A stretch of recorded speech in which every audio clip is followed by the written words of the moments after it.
The Wild West ran on beans. I know how that sounds. Stay with me, because this is not a joke, and it is not a metaphor. Between 1865 and the mid-1880s, 10 million head of cattle were driven across this country, through deserts and river crossings, storms and hostile territory. Every obstacle a continent could put in front of a man on horseback. The cowboys who did it became the defining image of American identity. Their hats are in museums. Their names are on towns. We built an entire national mythology around these men. The rugged individual, the self-made man, the one who looked at a wild and lawless land and decided to conquer it by sheer force of will. But here is the thing nobody ever asks. What actually kept those men moving? Not the gun, not the horse, not the frontier spirit. A bean, 8 cents a pound. And here is where it gets strange, because that bean did not come from Texas. It did not come from the United States at all.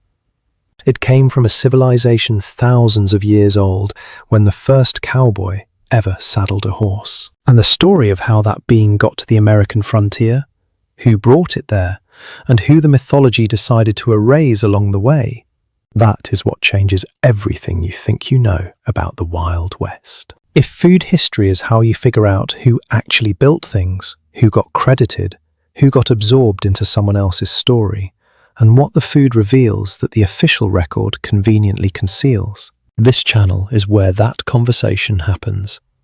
Subscribe. Before we get to the bean, we need to understand the problem it solved. Because the cattle drive, the thing at the mythological center of the entire Wild West, was not an adventure. It was a months-long operational crisis with enormous money at stake, and one specific vulnerability that almost every history just kind of skips over entirely. Here is what a cattle drive actually looked like in the 1870s. A crew of 12 to 15 men, trail boss, horse wrangler, a cook, and cowboys as young as their mid-teens, left Texas in spring with a herd of up to 2,000 cattle. Their destination? The railheads at Abilene or Dodge City in Kansas, hundreds of miles away through open terrain with no roads, no resupply stations, and no support of any kind. The drives heading further north to supply ranches on the northern range, the journey took up to 6 months. 6 months. No town in sight. No way to call for help if something went wrong. Every calorie those men consumed had to be loaded onto a single wagon before the crew left Texas. Every medical supply, every tool for survival, all of it accounted for before departure, because once you left, there was nowhere to restock. Now add the money. Between 1865 and the mid-1880s, a longhorn steer in post-Civil War Texas was worth $3 to $5 locally. The market was flooded with cattle that had bred freely during the war years, with almost no management. That same steer at a Kansas railhead was worth $40 a head. You know what that means for a herd of 1,000 cattle? $40,000 waiting at the other end. Well over $1 million in today's terms from a single completed drive. The entire post-war recovery of the Texas cattle industry depended on actually finishing these drives. And here is what almost every account of this era skips. The thing that destroyed drives, the thing that broke crews, triggered desertions, and cost ranchers fortunes, was not outlaws. It was not weather. It was not hostile terrain. The single greatest threat to a completed drive was a crew too exhausted, too hungry, and too demoralized to keep moving. In 1876, a cattleman named James H. Cook rode north from Texas and later wrote down what he remembered about the experience. He described it plainly. High water, stormy weather, stampedes of both cattle and saddle horses, hunger at times, and great thirst. Notice the order he listed them. Hunger before thirst. Hunger as a structural feature of the drive, not an occasional problem. Before the solution existed, cowboys carried what fit in their saddlebags. Hardtack, a dense, near indigestible bread that had to be soaked in water before a man could eat it without cracking a tooth. Salt pork so heavily preserved it would make you ill without proper preparation. Dried jerky that provided protein and almost nothing else. These were not meals. The single greatest threat to a completed drive was a crew too exhausted, too hungry, and too demoralized to keep moving. In 1876, a cattleman named James H. Cook rode north from Texas and later wrote down what he remembered about the experience. Cowboys quit mid-drive. They just left. They moved to outfits with better reputations. And reputation in the labor market of the cattle drive era meant one thing above all others. Not the trail boss's record, not the pay rate. It was the quality of the food. A rancher who fed his crew well kept his crew. A rancher who didn't watched his drive fall apart somewhere on the plains and the $40,000 go with it. The first man to engineer a real solution to this problem did not do it out of generosity. He did it because he understood exactly what a failed drive cost him. His name was Charles Goodnight, and the thing he built in 1866 from a surplus army wagon and a completely ruthless understanding of what labor actually needed became the operational heart of the entire cattle industry. But what he actually built and what he put inside it, that's where the story starts getting complicated. Texas, 1866. 1 year after the Civil War ends. The country is fractured, broke, trying to rebuild. Goodnight needs to move a herd from Texas to Fort Sumner, New Mexico, hundreds of miles through open terrain. No precedent, no guarantee of success. He does not romanticize the problem. He engineers it. His solution? A surplus Studebaker wagon, the same heavy-duty model the Union Army used for supply runs during the war, rebuilt from the inside out. He fits the rear with what he calls a chuck box, a wooden chest with a hinged door that unfolds down flat to become a working cooking surface, with drawers and shelves inside for cooking tools and supplies. He adds a boot beneath the chuck box for larger cooking equipment, Dutch ovens, pot hooks, the cast iron gear you cannot fit in a drawer. He hires a cook to run it. He has just invented the chuckwagon. The design is so immediately, obviously functional that it becomes the template for every cattle drive kitchen for the next 2 decades. Every major outfit copies it almost exactly. Studebaker itself eventually started producing a dedicated roundup wagon model for the purpose. And here, is what the celebratory version of this moment always leaves out.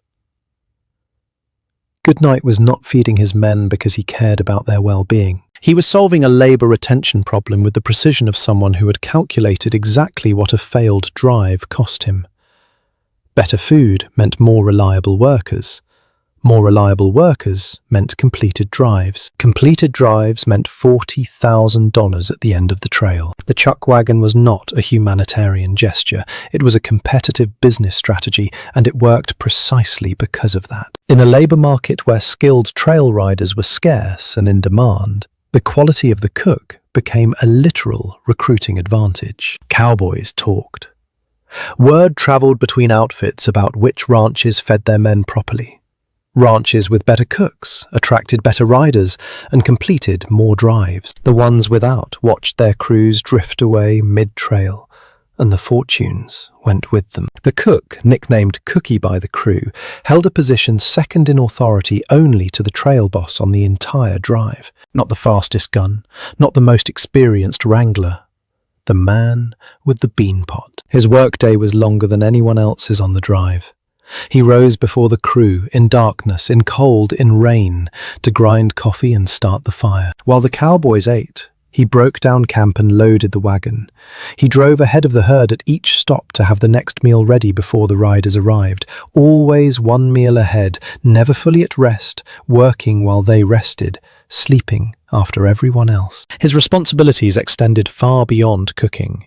He provided medical assistance to injured crew members, served as barber, and in many cases was the only literate person on the drive, writing letters for men who couldn't read or write. He earned anywhere from $50 to $75 a month, depending on the outfit, more than the average cowboy on the same trail, and his entire operation revolved around one ingredient above all others. Every viewer who walks into a story about cowboy food carries the same assumption.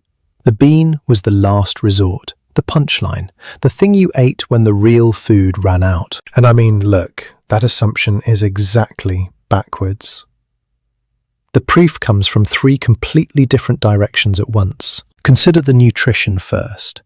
Dry beans are high in protein, high in fiber, high in complex carbohydrates. For a man riding 12 to 15 hours daily in hard physical labor, that nutritional profile is close to ideal. They provide slow-burning, sustained energy without a crash. They rebuild muscle overnight. For a crew burning thousands of calories daily in conditions that would break most modern people in a week, beans were not a compromise calorie source. They were practically engineered for this situation. Now look at the logistics. Dry beans are nearly indestructible. They carry for months without spoiling. They weigh almost nothing in their dry state. The cook would set them to soak inside the wagon during the day's ride, then transfer them to a cast-iron Dutch oven and slow cook them overnight over low coals, ready to eat before dawn. No refrigeration, no preservation chemicals, nothing more sophisticated than fire and time.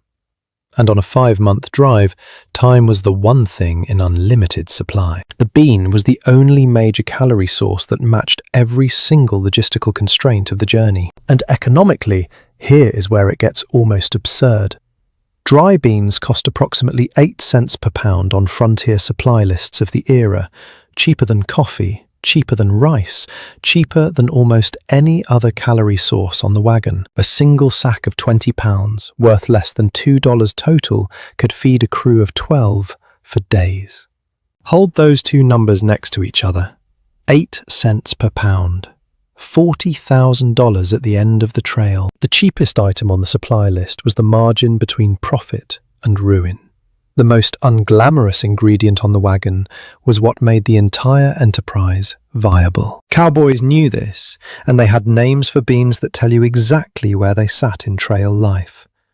They called them whistleberries. They called them Mexican strawberries. Pinto beans, a Mexican variety, were the most common form, slow cooked with salt pork and dried chilies in the Dutch oven overnight. Primary accounts from cowboys on the trail are direct. Whistleberries, beef, sow belly strips and bacon drippings, that was the daily reality. Not a side dish, a structural component. Now look at what the Wild West mythology chose to celebrate. The gun is in the museum. The trail boss's name is on the town. The cattle baron's portrait is in the gallery. The bean gets the joke in a comedy film from 1974. The erasure is not subtle. But to understand why it happened, you have to follow the bean back to where it actually came from. And that trail leads somewhere no Hollywood Western ever bothered to go. The pinto bean, the black bean, the kidney bean, the varieties that ran the cowboy diet did not originate in Texas. They did not originate in the United States.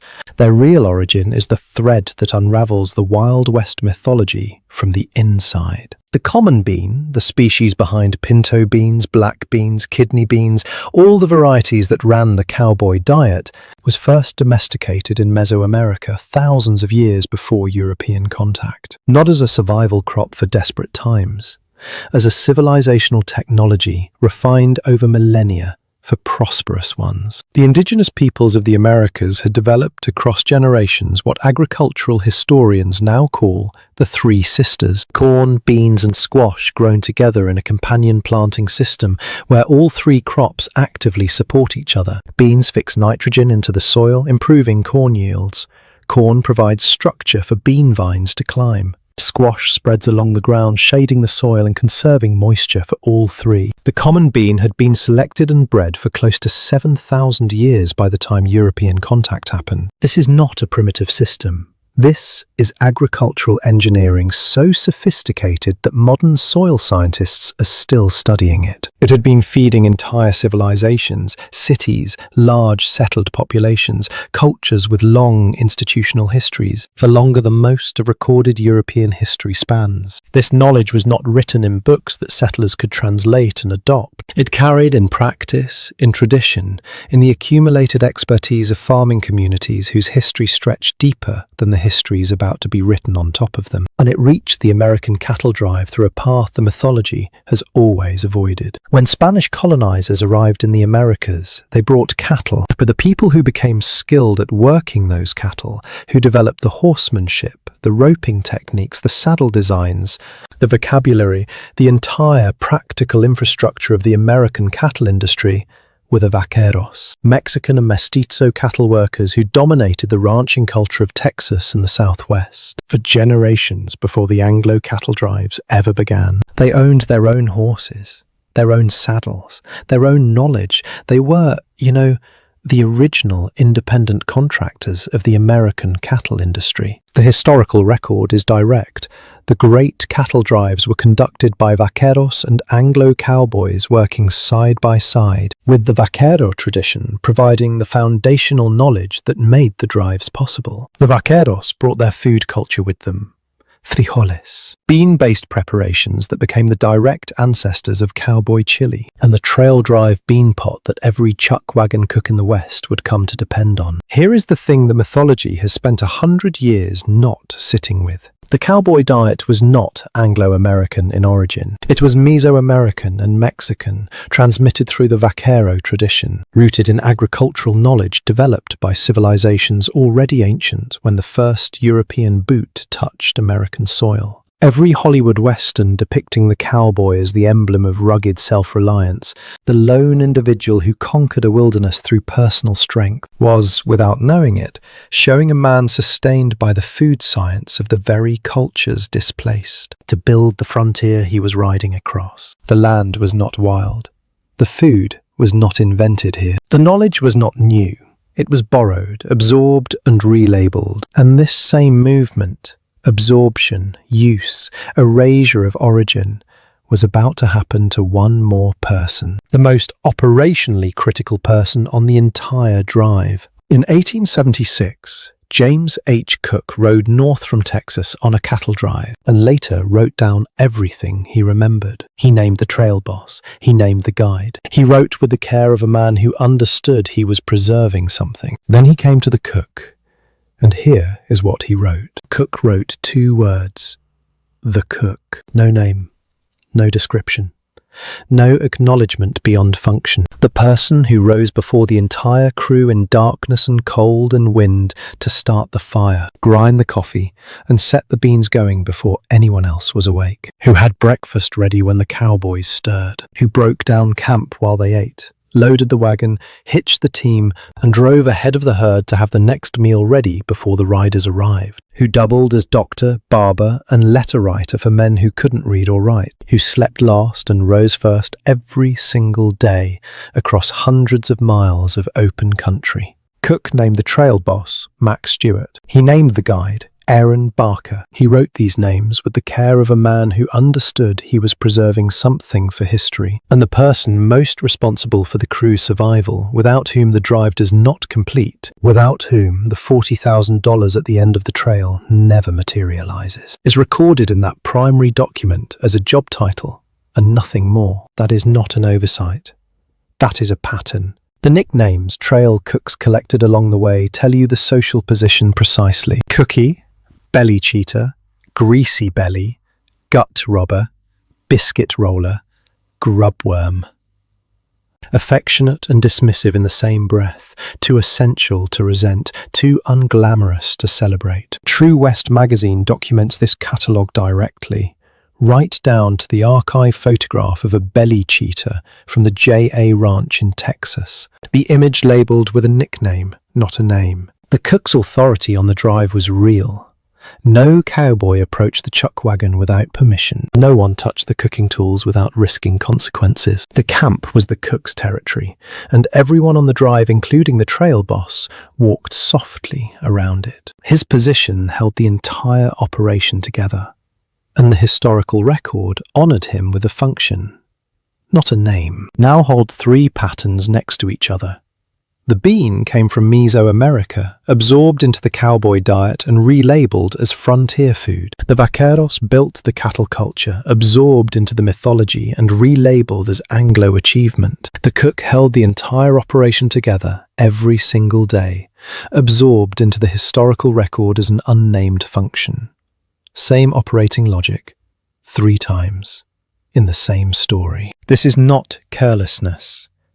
This is the structure of how the Wild West myth was built, who it needed visible, who it needed invisible, and what it needed to claim as its own to tell the story it was constructed to tell. And the world that made all of this necessary just collapsed. Not gradually, practically overnight. The railroad arrived, the cattle drives ended, and the mythology industry cranked up at almost exactly the same moment. And what the mythology kept, and what it decided to bury, reveal something about right now that history books can't quite bring themselves to say directly. By the mid-1880s, the railroad had arrived in Texas, not slowly, with total economic finality. The Chisholm Trail, which reached its peak in 1871, was barely in use by 1884. You no longer needed to walk cattle to Kansas. You loaded them onto trains in Texas, and they arrived at northern markets in days, not months. The economics of the cattle drive, every reason the chuckwagon existed, every reason the cook's position mattered, every reason an 8-cent sack of beans was the margin protecting $40,000, evaporated in less than a generation. In under 20 years, from Goodnight's first chuckwagon drive in 1866 to the railroad's arrival in the mid-1880s, the entire infrastructure of the open-range cattle drive was built, reached its peak, and became obsolete. 10 million cattle driven across the continent.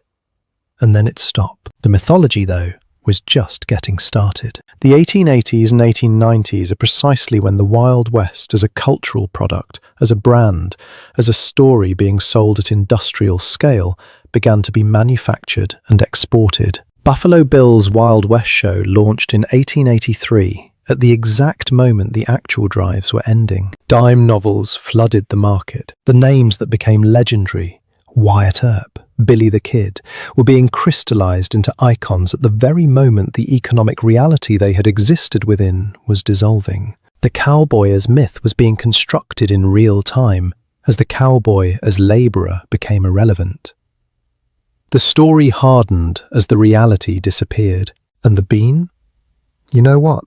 It didn't disappear with any of it. As the drives ended, a new wave of settlers flooded the West. Farmers, miners, railroad workers, homesteaders with almost no money and large nutritional needs. The bean migrated into their kitchens, their mining camps, their bunkhouses. The same crop, nutritionally dense, logistically indestructible, economically accessible to people with almost nothing, survived the collapse of the system that had made it essential, because it was never dependent on that system in the first place. The bean was older than the cattle drive, older than Texas, older than the United States by several thousand years. The Three Sisters technology that had been sustaining civilizations in Mesoamerica for millennia was now quietly sustaining the settlement of the West, still uncredited, still absorbed, still doing the same invisible work it had always done. The state of Texas officially named the chuckwagon the State Vehicle of Texas. Senate Concurrent Resolution Number 8,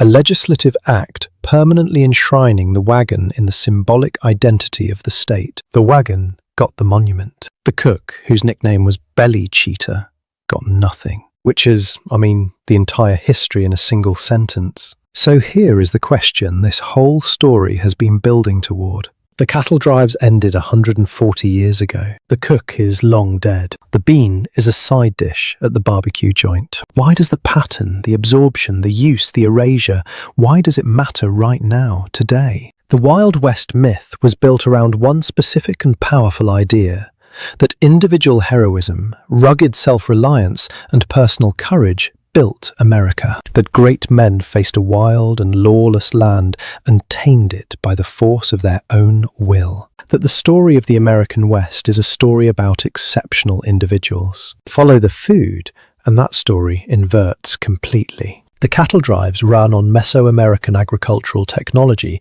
developed thousands of years before the United States existed. The cowboys were trained in their craft by vaqueros, whose culture and knowledge predated Anglo settlement of the Southwest. The entire logistics operation depended on a nameless cook, recorded in primary documents simply as the cook, and an 8-cent legume that originated on the other side of a cultural erasure. Remove any one of those invisible elements, and the mythology has nothing to stand on. But here is the pattern that makes this more than history. The same operating logic that erased the bean, the cook, and the vaquero from the Wild West story, it's running right now, today, in the economy you live inside. The supply chain that puts food on your table runs on labour so invisible that most people cannot name a single person in it. The factories that built the device you're watching this on run on systems and knowledge and human work that no mythology will ever celebrate. The algorithms that organise your information run on the labour of people whose names will never appear in the story of the technology they built. The Wild West had the same invisible infrastructure. It just had better mythology to hide behind. Every technology called a revolution is built on unglamorous systems no one names. Every success story has a cook. Someone who rose before dawn, kept the entire operation running, and got written out of the ending. Every origin story has a Mesoamerican farmer, a vaquero, an unnamed worker whose function is recorded, but whose name is not. The mythology tells you the West was built by great men with guns. The food tells you the West was built by a nameless cook with a bean pot, using a crop he didn't invent, feeding a crew he wasn't allowed to join in the story. 10 million cattle, the longest drives in American history. The myth of the Wild West that shaped how an entire country sees itself. None of it was possible without a pot of beans, a nameless cook, and a food that came from a civilization the frontier was built on top of. The West wasn't won. It was fed.